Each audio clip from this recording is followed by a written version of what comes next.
नमस्कार विद्यार्थी मित्रांनो. काल जे आपण पहिलं लेक्चर बघितलं, आज त्याच्यावरती तुमच्या ज्या प्रतिक्रिया होत्या त्या मी बघितल्यात. आज आपण दुसरं लेक्चर स्टार्ट करणार आहोत.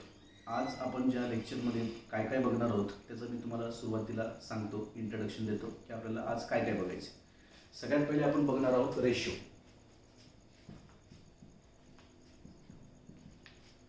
सेकंड, रेशोचं कॅल्क्युलेशन.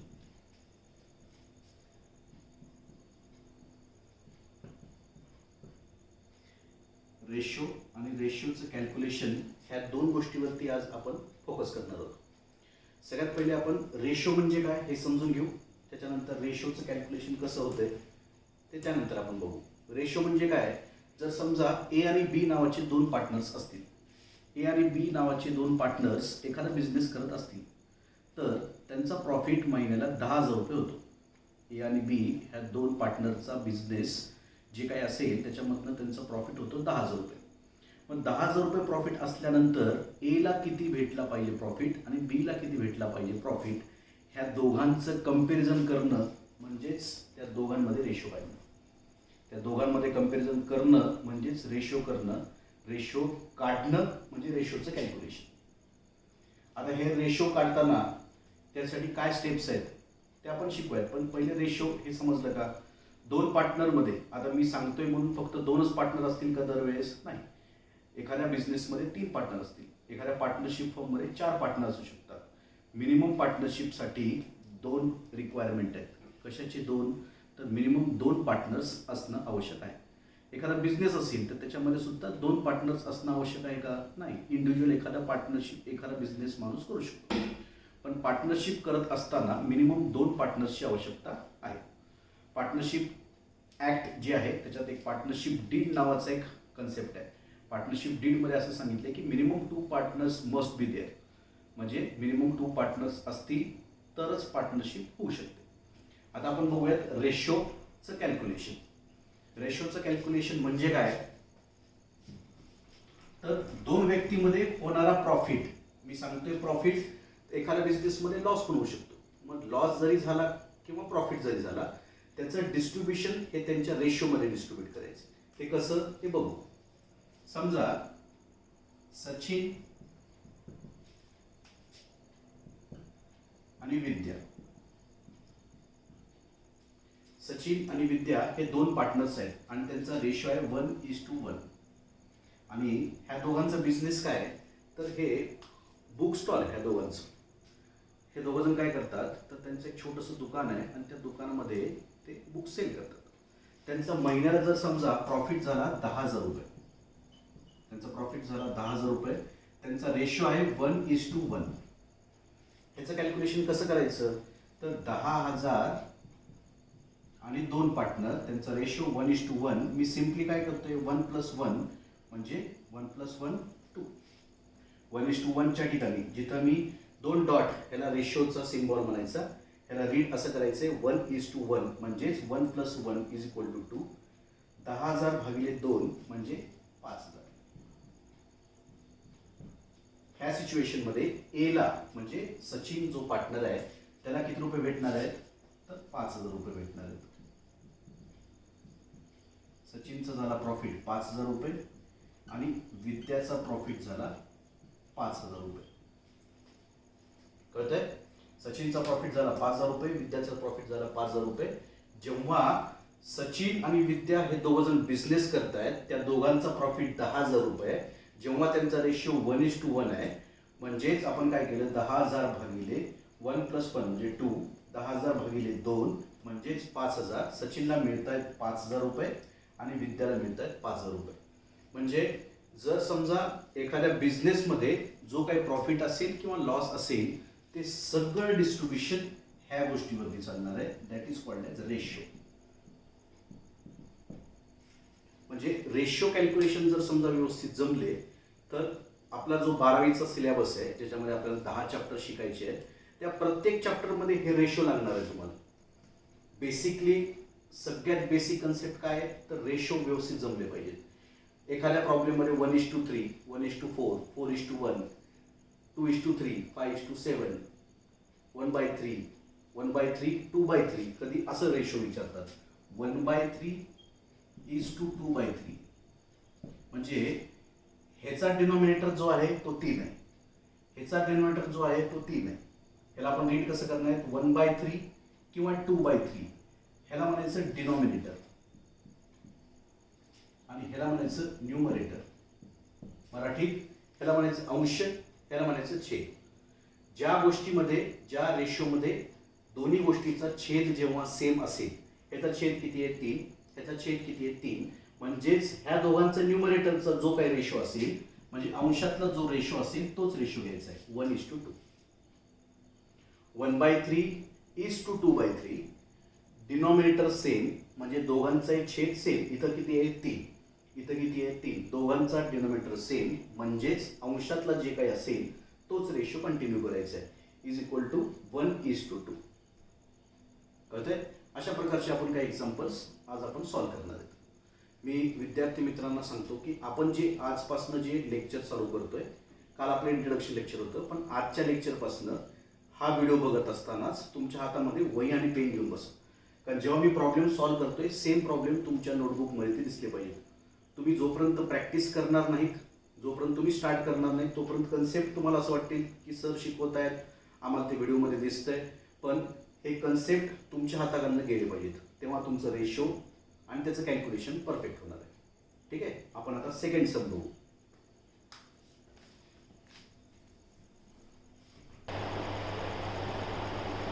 पहिले एक्झाम्पल आपण बघितलं सचिन आणि दिव्याचं, त्यांचा रेशो 1:1 असा होता. आता आपण काय करूयात, पुढचं एक्झाम्पल बघूया. समजा सुनीता आणि राणी, सुनीता आणि राणी ह्या दोघींचा एक बिझनेस आहे. काय बिझनेस आहे तर ह्यांचा एक पार्टनरशिपमध्ये एक छोटासा बिझनेस आहे, ते एक डेअरी चालवतात. डेअरी चालवत असताना ह्या दोघींचा प्रॉफिट आहे 20,000 रुपये पर मंथ. प्रॉफिट त्यांचा 20,000 रुपये, पण रेशो आहे 1:2.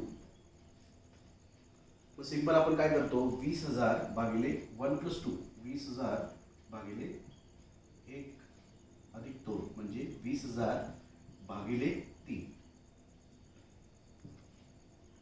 3×18 गुणिले 2, 6,666.66 इंटू 1 आणि इंटू 2.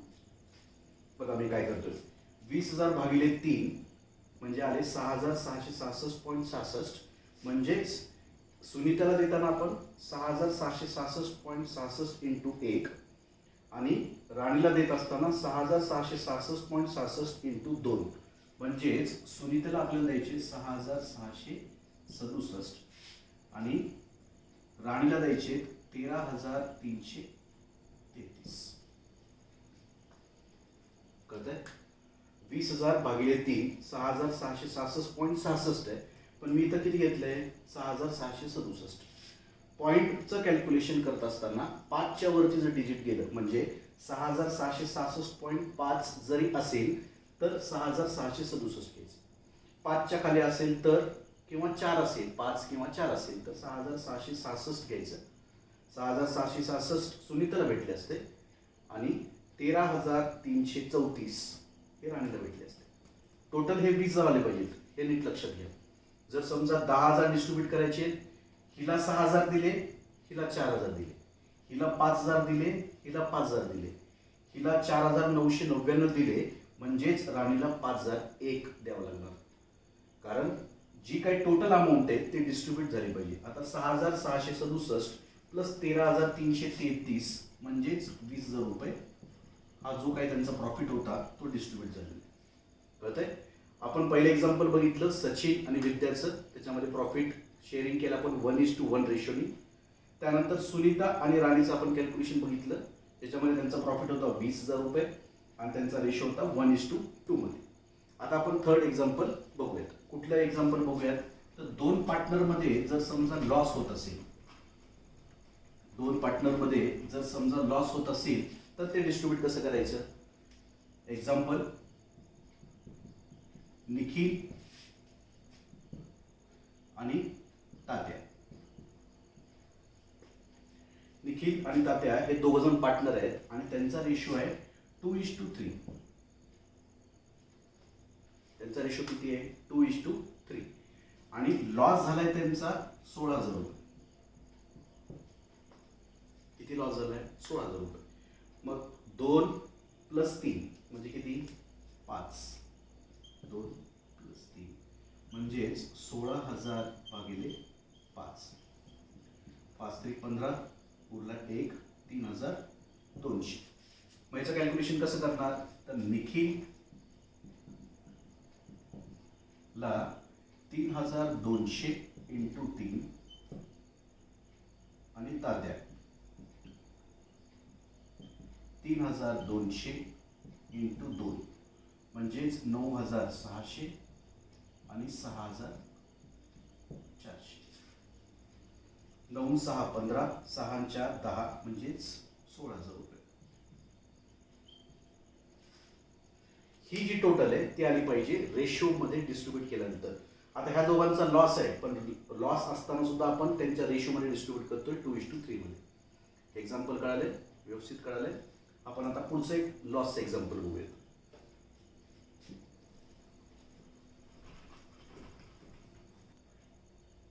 आता ह्या एक्झाम्पल मध्ये आपल्याला लॉस बघायचा आहे, पण रेशो 1/3 आणि 2/3.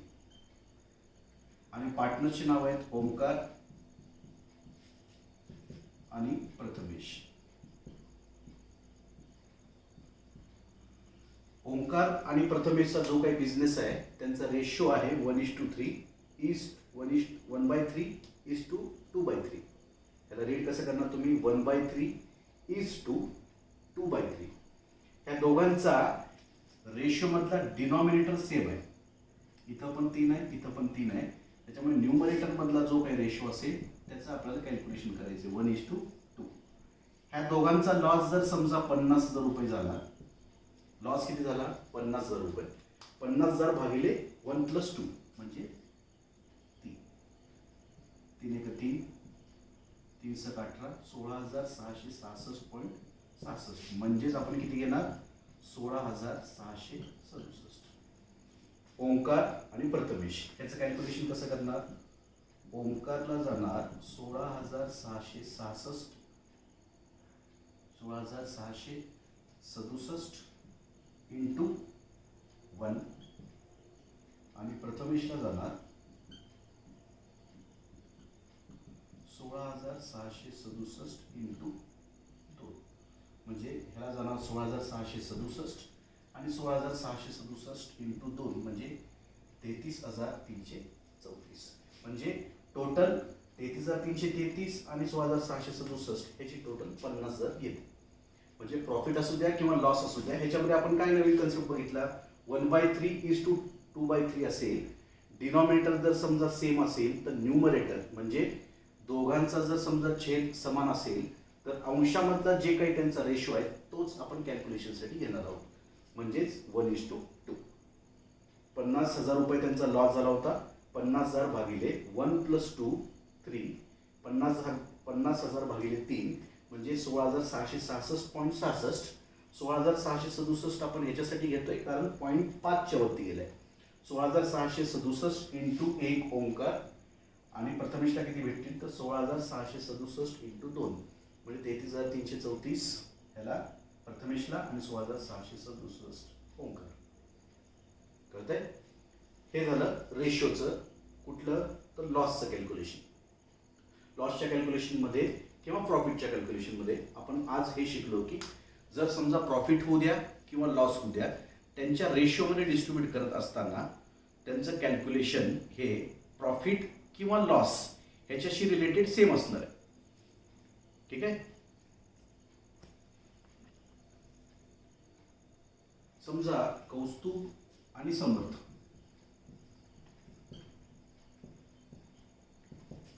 हे दोघं पार्टनर आहेत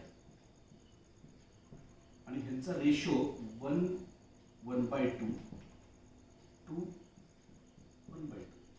आपण ह्याला रेट कसं करणार? 1.5 and 2.5. ह्याचं कसं कॅल्क्युलेशन करतो आपण ते बघा पहिले.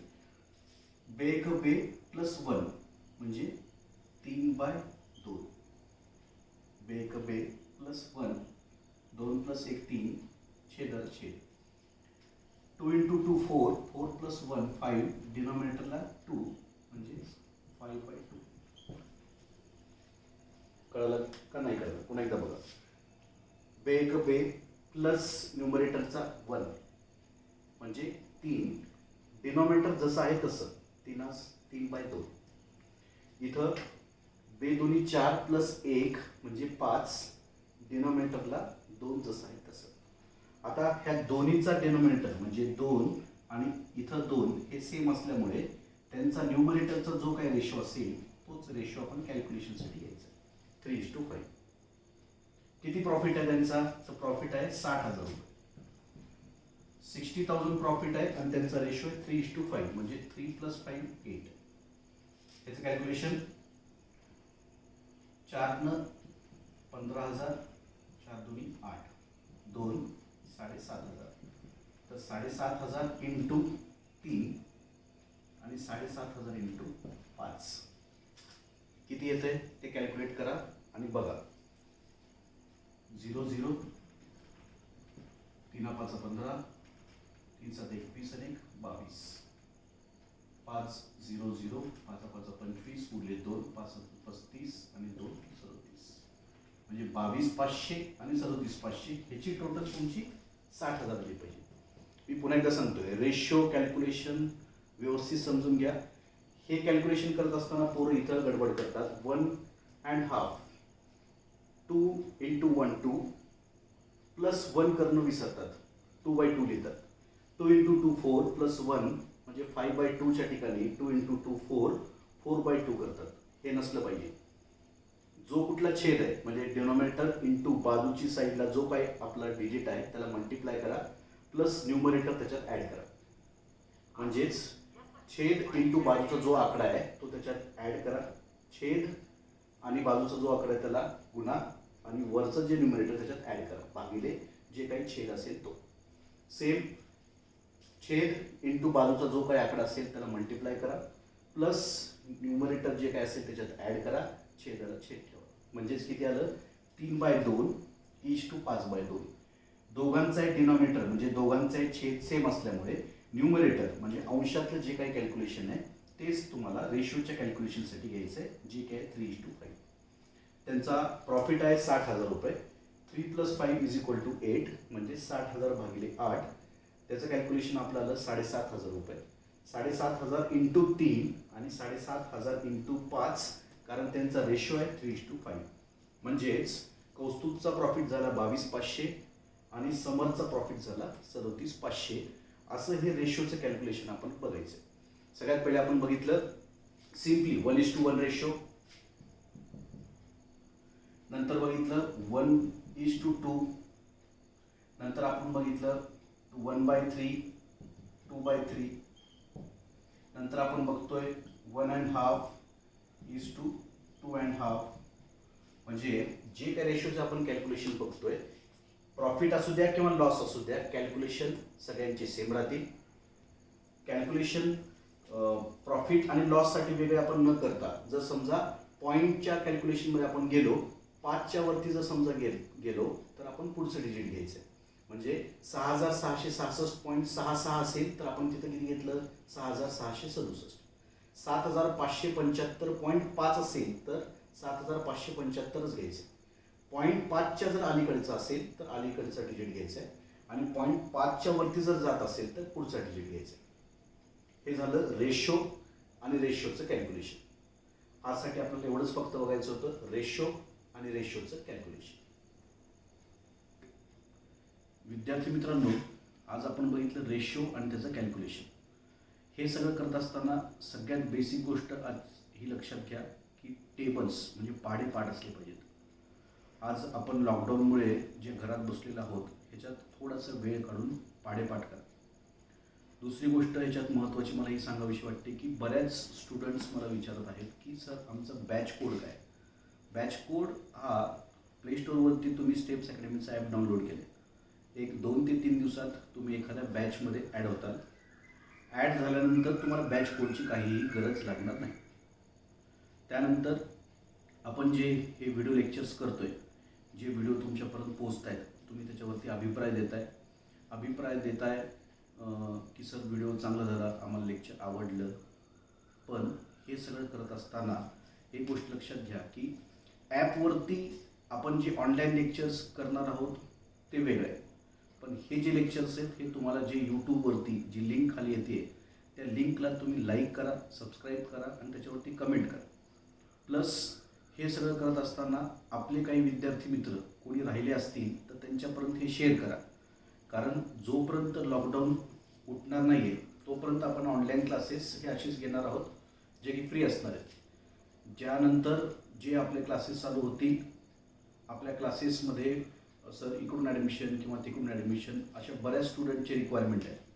आजच्या बॅचमध्ये एक इंदापूरहून एक मुलगा जॉईन झाला आहे, एक सोलापूरहून एक विद्यार्थी जॉईन झाला आहे. त्या दोघांना मी वेलकम करतो. आपल्याला पूर्ण महाराष्ट्रात पोहोचायचं. तळागाळातले जे विद्यार्थी ज्यांच्याकडे काहीही कुठली सुविधा पोहोचू शकत नाही अशा विद्यार्थ्यांपर्यंत आपल्याला पोहोचायचे. कारण मी नेहमी म्हणतो ABCD म्हणजे anybody can CA CS CMA. आपण जे बॅच चालू केलेले आहेत आर्यभट्ट 1, भास्कराचार्य 1, चाणक्य 1 आणि द्रोणाचार्य 1 ह्या चारही बॅच आपल्या तुमच्या रिस्पॉन्समुळे फुल झालेल्या आहेत. आता दिनांक 25 एप्रिलपासून आर्यभट्ट 2, भास्कराचार्य 2, चाणक्य 2 आणि द्रोणाचार्य 2 ह्या 4 बॅच आपण 25 एप्रिलपासून स्टार्ट करणार आहोत.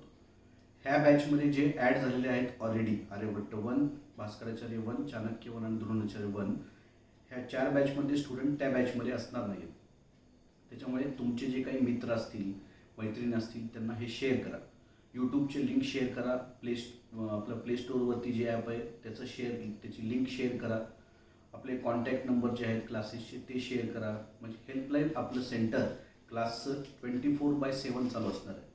विद्यार्थी मित्रांनो, घरी राहा, सावधान राहा आणि जे काही लॉकडाऊन ही परिस्थिती आहे त्या परिस्थितीमध्ये स्वतःची काळजी घ्या आणि तुमच्या घरच्यांची काळजी घ्या.